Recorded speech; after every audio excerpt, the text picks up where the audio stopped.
Welcome back everybody, DestinysJesus here. Today we're going to be breaking down exactly what made PGOD have such good success in FNCS.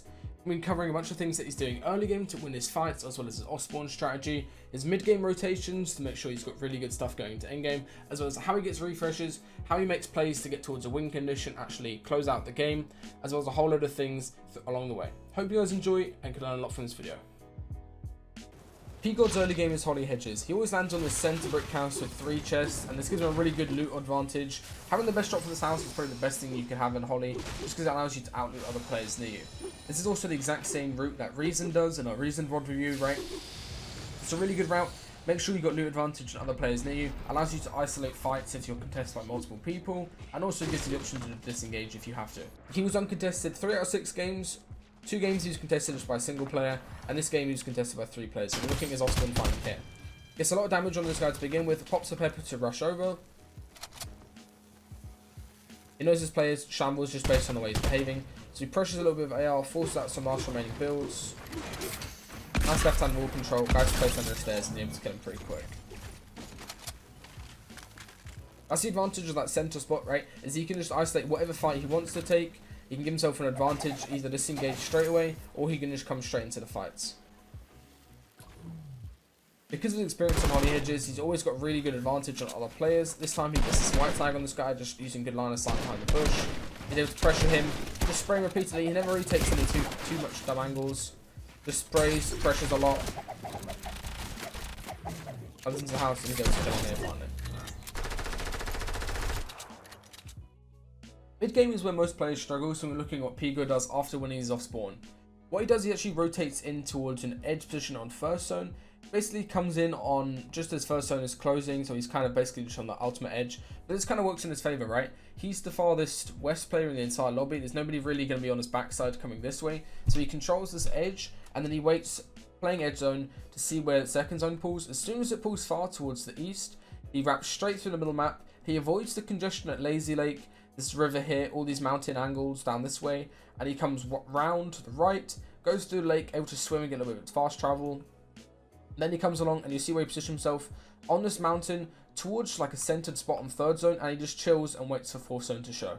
He never really over rotates and gets too deep. He just chills towards edges, make sure his mat count is high, make sure he doesn't waste too much shield so he can make rotates later on, and they keep his health really high for moving zones, which is actually a really big thing. Your 200 HP going to 4th or 5th zone, you can very easily take a refresh, even if your mat count's not the best. The biggest thing I noted from PGOD's gameplay was just his confidence whenever it came to getting a refresh, right? So many players are scared of going for a refresh until they can find a really balanced fight where they've got the mass advantage, they've got all the edit control, and they're against somebody with low HP. What he does in this situation is he sits in this cone, gets a lot of info on 4th zone, speed forward when he actually gets the kill. He's just scouting, getting all this information, and he catches his player rotate over towards it. This is what sets him apart from a lot of other players who don't get refreshes, right?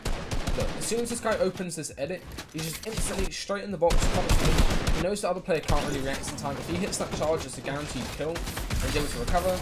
Let's get server focus just a little bit, just because there's so much lag going on. Able to recover, go back to Adam to...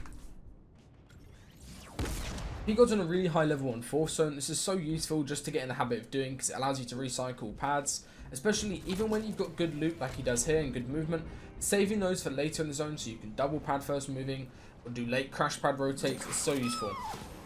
I also look at his flight path. Really good, avoids that congestion on the right, and this might seem like a sketchy play to go towards low ground. Gets one off. But look where he is, right? He's actually towards the dead side of half, where half of it's in the storm, right? That allows him to go for a free crash pad or launch pad rotate later on, since nobody's going to be to his south. This is really good awareness by PGOD once first moving shows up on map, right? He expands one to the south towards that dead side of zone, right? That allows him to have a really nice flight path where nobody can really tag him. He can't get caught on old builds when he uses his launch pad, and it also allows him to land towards that right edge. The zone's pulling towards the east, he's going to land on that right edge towards dead side. It's going to make sure he has a really cheap tarp that you can use. Also, we have really easy crash pad rotates as well.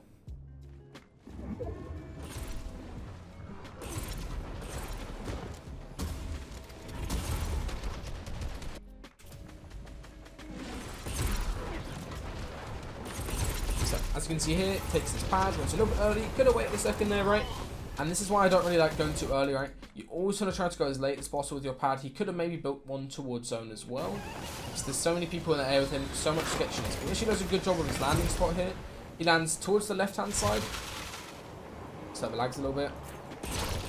He lands towards the left-hand side. Gets on a really nice level where there's not really too many people around him. And he sets up a nice crash pad rotate. Plus this one crash pad. Should have scouted it before he went, but he gets away with it. Crash pads again, should have scouted, and now uses his final crash pad, and he's on a good edge. He should have stuck to right edge there, right? It's always very important to realise where dead side of first moving is, so you can stick to it, and obviously conserve a lot of maps.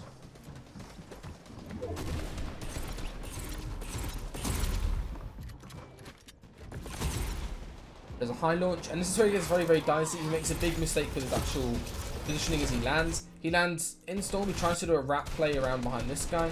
Gets caught on the ramp with him. Really nice shots to win that. And then as he gets dropped hit, look at this insane shot he hits in the second guy. He gets in the box. He's 50 HP. First attack. It's a max damage body shot to begin with. And then hits an orc headshot straight away and just gets away with it barely, right? Again, that's just a flight path issue, right? You should stick to your right hand side. Especially wherever you pad from, you want to stick to that. This is a really nice angle you can do with your wall here. Something that Kerry actually does a lot. It's this top right triangle edit. Look over the top and you can get a pretty free kill refresh just like that. He comes back and grabs everything. And look at his decision making, right? As soon as Ninth Zone is pulled, look where he decides to play. He drops towards low ground, gets on the left hand side of zone. This is really good first of all because it allows him to conserve mats. And also he can control this edge, have wall control on anybody coming towards him, and get refreshes that way, which is so important for late game, right? Keeps moving swords, always sticking to that left hand edge, making sure he's got all the edit control around him. And this is where he makes a really smart play, right? Look what he does here. A second, he holds this guy for just 1 second.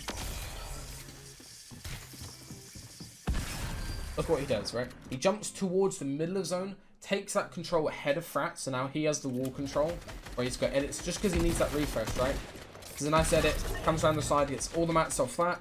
Again, now this is where you can't really play towards the edge of zone, you have to just control it. Controls this level of low ground to himself. Brushes Gabe away from himself. And this is where that 1v1 situation comes in, right?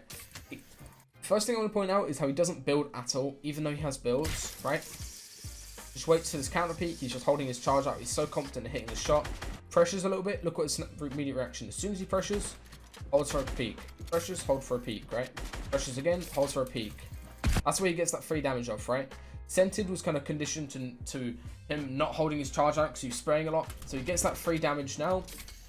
And this is honestly just really good crosshair placement. He knows there's a wall there, and he knows that Scented's unlikely to left-hand peek him. So look where he holds his crosshair perfectly on the bottom left as he drops, and he wins the fight. That was really well played, really good intelligent decision making towards endgame. And knowing what level you can control endgame is so important, right? You have to stick to a side, you have to have that control of your layer. This is a really nice sequence on late game for people first here. As he's coming up, he's still on Frat, has the open edit behind him. Instead of trying to loot goblin that loot, he gets completely out, makes his own box, then he takes his time to assess the situation, realizes I probably want to go down towards low ground, right? It's going off this hill, so here he drops down low. This is really nice just because that allows him to get some more shambles picks on backside. This is kind of a mistake in my opinion, trying to aggro that player right next to him. He should have focused these players on the backside of Storm, right? Canada's on backside, completely shambles. He does now look back, able to get both kills. Again, this is another small mistake, right? Is he should have claimed everything here, right? He has enough mats to just box up on this loot, claim everything, get the scar, make sure he gets all the crash pads from it. Instead, he rushes forward with the mats that he's got. Then doubles back. Now he doubles back for it again. Gets in, kills him on backside, and he gets some floppers.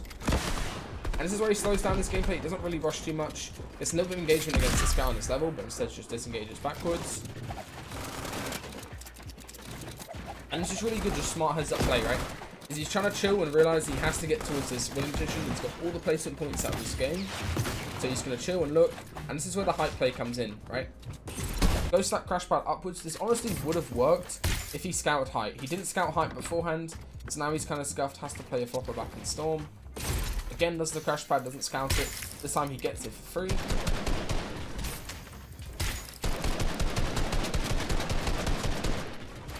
Tries to hold high. Just barely misses and he runs out of mats. Just because he didn't scout that first time, he kind of messed up that play. If you want to watch the full 6-game review on my Twitch, it'll be the first link in the description. It's my most recent Twitch VOD. And you can also make sure to follow me over there. We're going to be reviewing a whole load of games throughout FNCS this week. I've got a load of videos planned, so make sure to subscribe with notifications on.